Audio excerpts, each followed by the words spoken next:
করিম। আসসালামু আলাইকুম প্রিয় শিক্ষার্থী বন্ধুরা, কেমন আছো? আশা করি সকলেই ভালো আছো, আমিও ভালো আছি।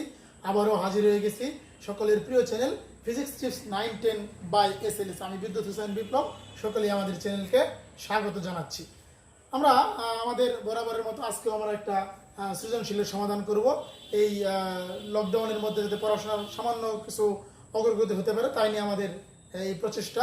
আমরা আমাদের আজকের দ্বিতীয় অধ্যায়ের গতির অধ্যায়ের সৃজনশীল 4 নিয়ে আমাদের আজকের আলোচনা। আমরা এখানে উদ্দীপকটি লিখে রেখেছি, আমরা এবার দেখানোর চেষ্টা করব। উদ্দীপক খেয়াল করবেন, উদ্দীপকটা আমি পড়তেছি।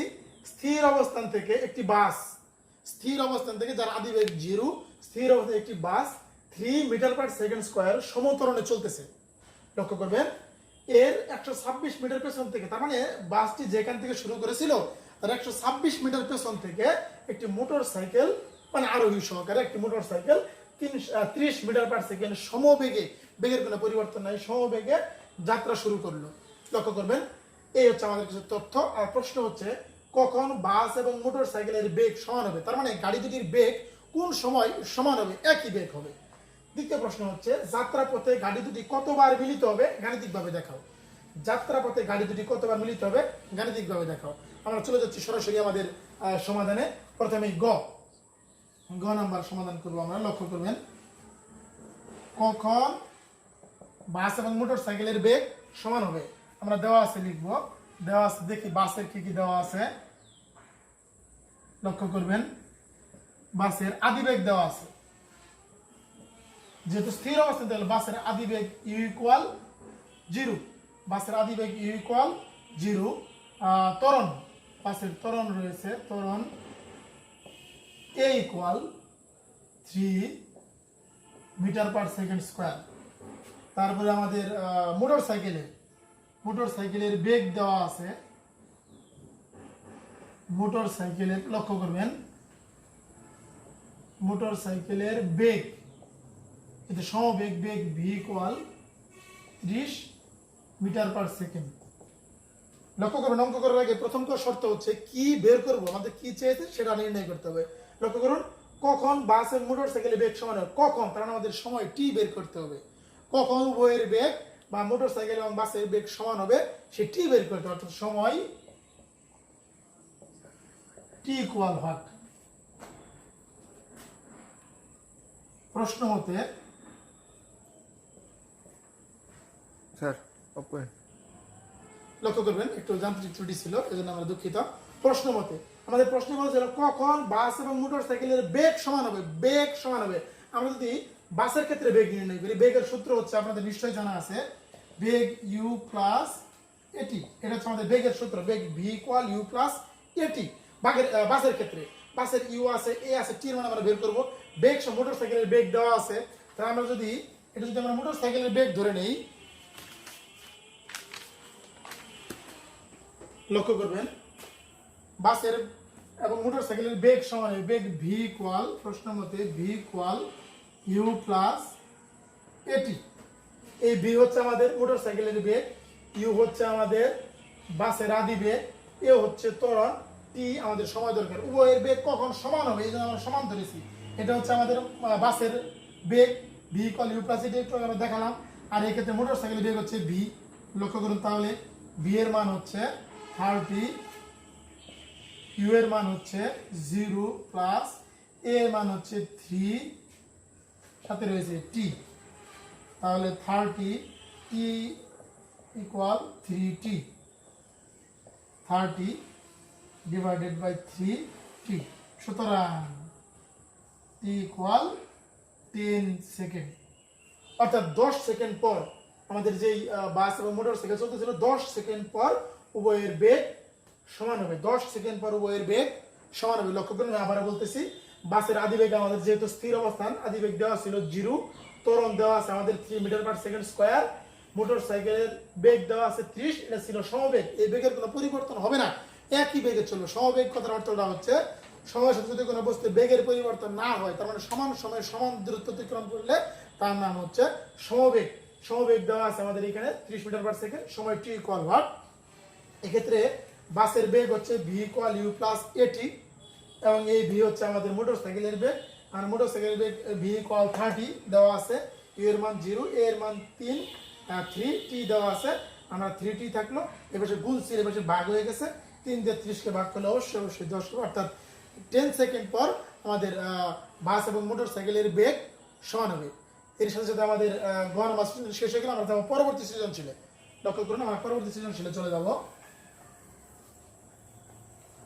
পরবর্তী সৃজনশীলে যে যাত্রাপথে গাড়ি দুটি কতবার পরস্পর মিলিত হবে, যাত্রাপথে গাড়ি দুটি পরস্পর কতবার মিলিত হবে গাণিতিকভাবে দেখাতে বলছি আমাদের। যাত্রাপথে গাড়ি দুটি পরস্পর কতবার মিলিত হবে, অর্থাৎ দুটি গাড়ি একই পথে চলতেছে, প্রথম গাড়ির 126 মিনিট পেছন থেকে মোটরসাইকেলে যাত্রা শুরু করেছে, আর যাত্রাপথে পরস্পর কতবার মিলিত হবে, একবারও হতে পারে, দুইবার, আমরা সেটা অঙ্ক করে প্রমাণ করব যে কতবার। তার আগে আমরা বলে নেই, যদি অঙ্ক করার শেষে যদি আমাদের টি এর মান অর্থাৎ সময়ের মান দুইটা মান যদি আমাদের নেগেটিভ হয় তাহলে একবারও করবে না, দুটো যদি পজিটিভ হয়, দুটো প্লাস যদি হয়, ধনাত্মক যদি হয়, সেক্ষেত্রে দুইবার মিলিত হবে। আর যদি একটা নেগেটিভ একটা পজিটিভ হয় তাহলে অবশ্যই সময় যদি ঋণাত্মক হতে পারে না, তাই একবার মিলিত হবে। দেখি আমরা এবার প্রমাণ করে দেওয়ার চেষ্টা করব যে আমাদের কি হয়। খেয়াল করবেন, প্রথমে আমরা বাসের ক্ষেত্রে চিন্তা করি। বাসের ক্ষেত্রে আমাদের কি কি মান দেওয়া আছে লক্ষ্য করবেন। স্থির অবস্থান আদিবেগ, তাহলে ইউ দেওয়া আছে আমাদের। আগে আমরা গ সমাধানটা লিখে নেই।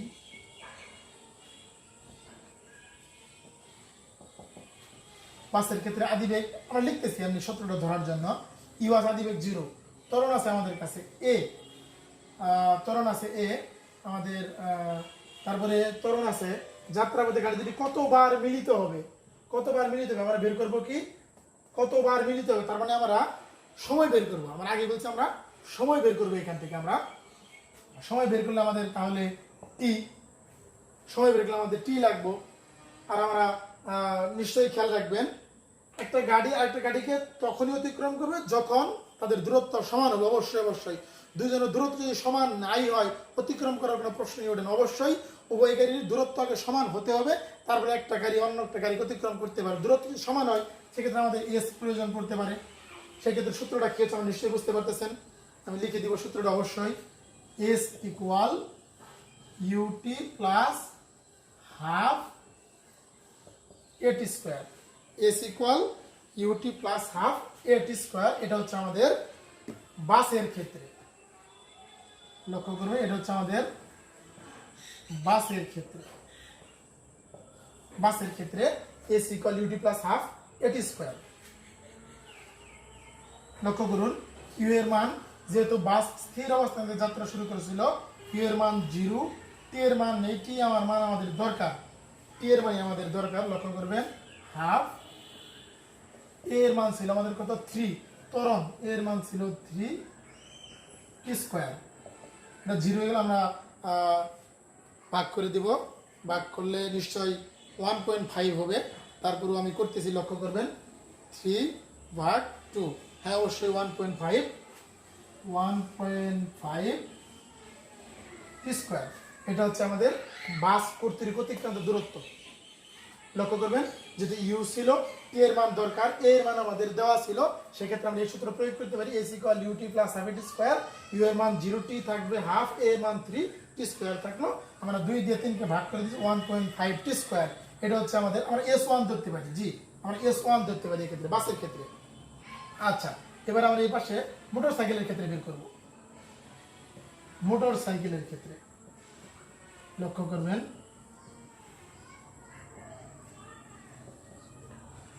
মোটর সাইকেলের ক্ষেত্রে আমি অবশ্যই নিশ্চয়ই একটা জিনিস বলেছিলাম আমার এর প্রথম দিকের কোনো একটা ভিডিওতে, যদি কখনো কোনো প্রশ্নে বা উদ্দীপকে সমবেগের কথা বলা থাকে, নিশ্চিন্ত আমরা সূত্র বলা হবে এস ইকুয়াল ভিটি। যেহেতু বেগের কোনো পরিবর্তন নাই, তাহলে আমাদের সূত্র হবে এস ইকুয়াল ভিটি।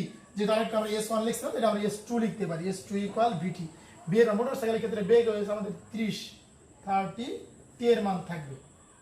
এই হচ্ছে উভয়ের দূরত্ব। S1 বা বাস কর্তৃক দূরত্ব হচ্ছে 1.5 টি স্কোয়ার, আর মোটর সাইকেলের ক্ষেত্রে দূরত্ব হচ্ছে 30 টি। আমরা পরবর্তী অংশে যাওয়ার চেষ্টা করব।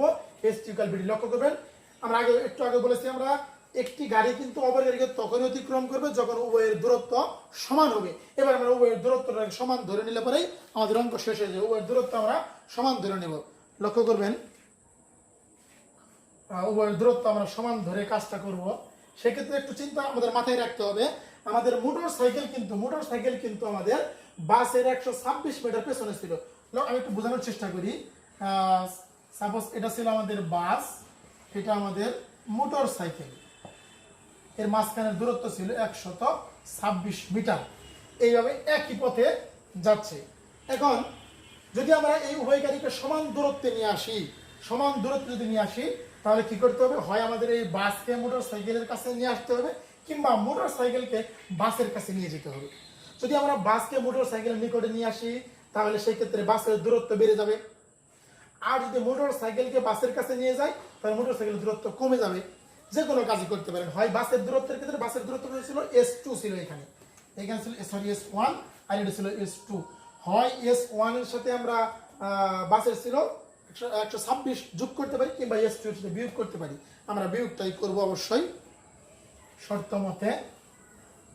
লক্ষ্য করবেন, শর্ত মতে S1, লক্ষ্য করবেন S1 ছিল আমাদের,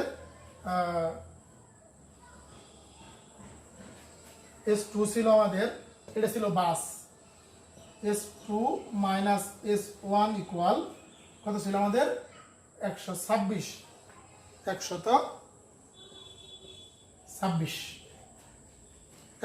মিটার, যেহেতু পেছনে ছিল 126।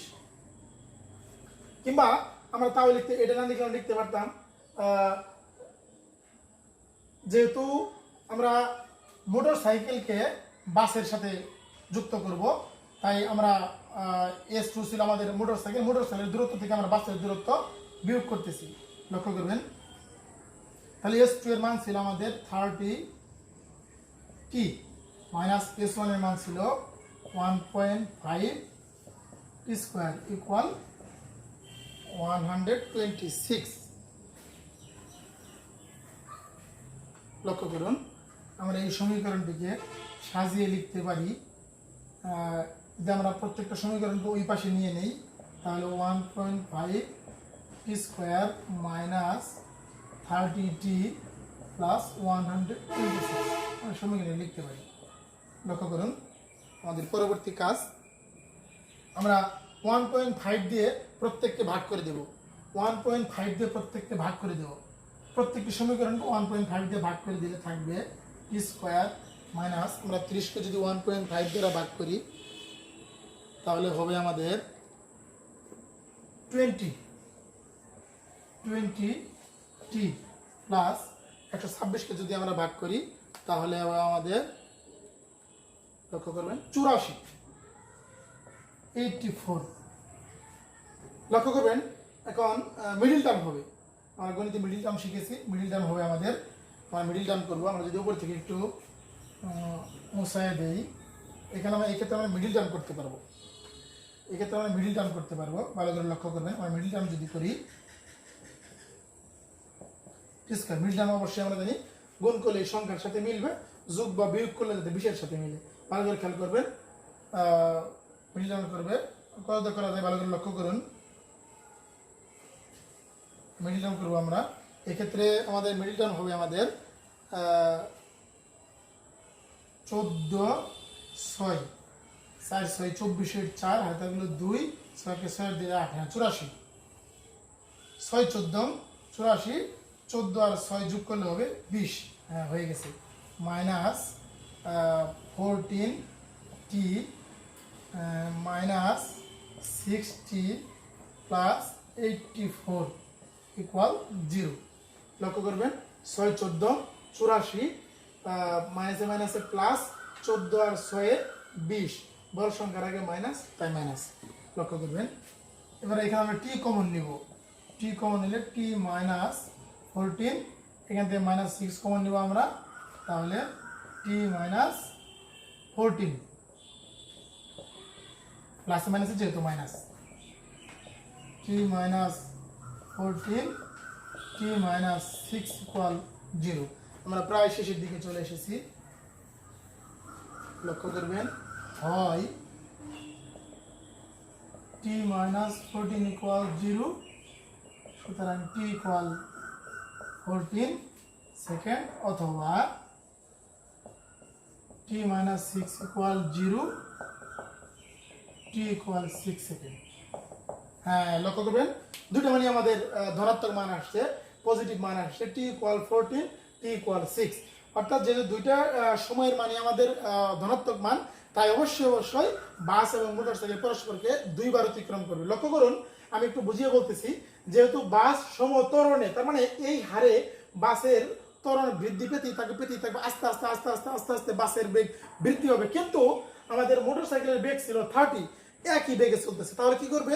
যাত্রার পথে প্রথমেই মোটরসাইকেল অর্থাৎ 6 সেকেন্ড পরে প্রথমেই মোটরসাইকেল বাসটি অতিক্রম করবে, কিন্তু এরপর আর মোটরসাইকেলের বেগ বৃদ্ধি পাবে না।